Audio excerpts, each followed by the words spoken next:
Quand j'ai pris conscience que je dépensais beaucoup trop d'argent sur des choses qui n'étaient pas vraiment nécessaires, j'ai décidé de changer mes habitudes de consommation. Dans cet épisode, je vais te parler des 11 produits que j'ai arrêté d'acheter, de mes astuces pour économiser de l'argent et de la manière dont ces changements ont eu un impact positif sur ma vie et sur mon portefeuille. Si tu cherches des idées pour économiser de l'argent tout en adoptant un mode de vie plus responsable, cet épisode est fait pour toi. Alors installe-toi confortablement et découvrons ensemble les 11 choses que j'ai arrêté d'acheter pour faire des économies.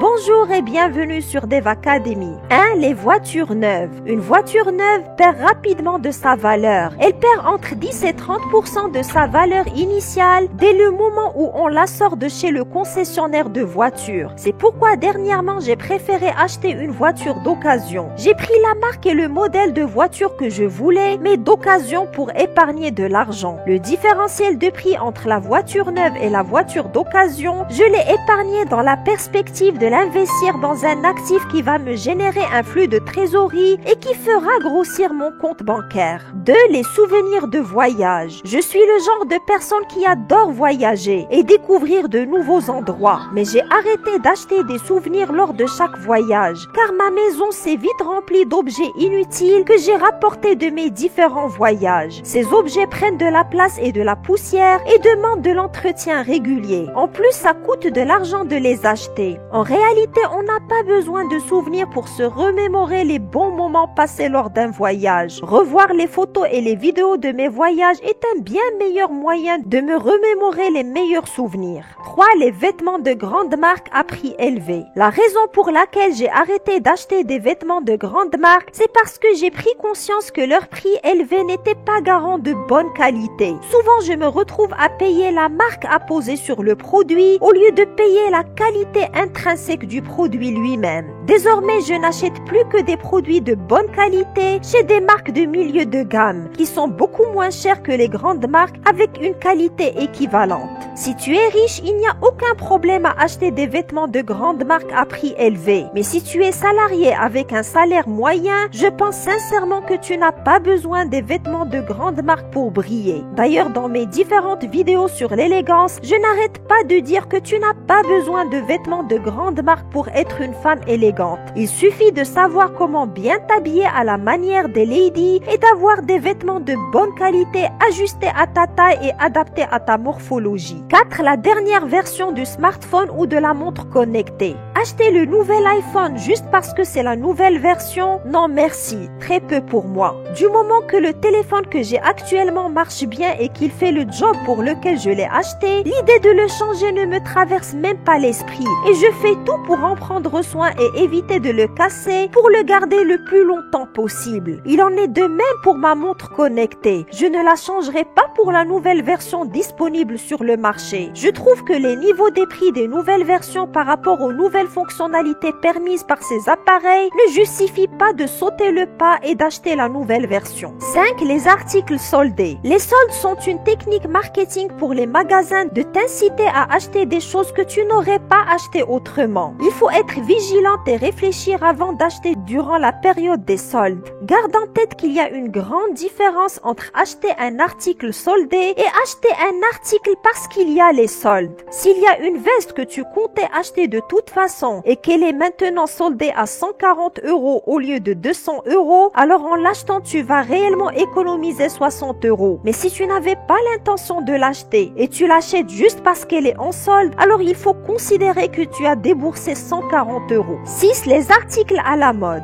En tant que femme élégante, je ne dépense plus mon argent dans des articles à la mode. J'achète des vêtements durables, intemporels et de bonne qualité que je sais pouvoir porter pendant des années. D'ailleurs, dans ma formation vidéo Top Élégance, je te dévoile comment s'habillent les ladies élégantes pour être belle et classe. Je t'apprends aussi à bien t'habiller comme une lady en te dévoilant la liste complète des pièces et articles à avoir absolument dans ta garde-robe pour composer des tenues chic et élégantes tous les jours. Dans cette formation vidéo d'1 heure, j'enseigne aussi la posture, la gestuelle, le langage et les manières d'une femme élégante pour briller en société. Cette formation te permettra de passer au niveau supérieur supérieur en matière d'élégance et te permettra d'épargner beaucoup d'argent en t'évitant d'acheter des vêtements qui ne sont pas élégants et qui vont finir au fond de ton placard. Pour en savoir plus sur cette formation, clique sur le lien que je te laisserai en boîte de description en bas de cet épisode. 7. Les produits de beauté bon marché. J'ai appris à mes dépens que la qualité a un coût. Les produits de beauté bon marché ne sont souvent pas tous bons pour ta peau et peuvent même aggraver les problèmes que tu essaies de résoudre. De plus, ils peuvent être bourrés de perturbateurs endocriniens, d'où l'importance de bien lire les étiquettes de tes produits de beauté avant de les acheter. Il est donc important de ne jamais acheter un produit de beauté uniquement sur la base de son prix, que ce soit une crème, un shampoing ou un gel douche. Il vaut mieux prendre aussi en compte sa composition. En ce qui me concerne, j'ai décidé d'investir dans des produits de qualité qui ont été recommandés par des professionnels et qui conviennent à ma peau, même si cela signifie que je dois dépenser un peu plus d'argent. Au final, cela en vaut la peine pour avoir une peau saine et belle. Juste avant de passer au point suivant, n'oublie pas de t'abonner à la chaîne Deva Academy pour ne plus rater ce genre de contenu et à télécharger à la fin de cet épisode les guides gratuits que je mets à ta disposition et que tu trouveras dans la boîte de description en bas de cet épisode. N'hésite pas à me suivre sur les autres réseaux sociaux pour un maximum de conseils en élégance et dev perso. 8. Les abonnements inutiles.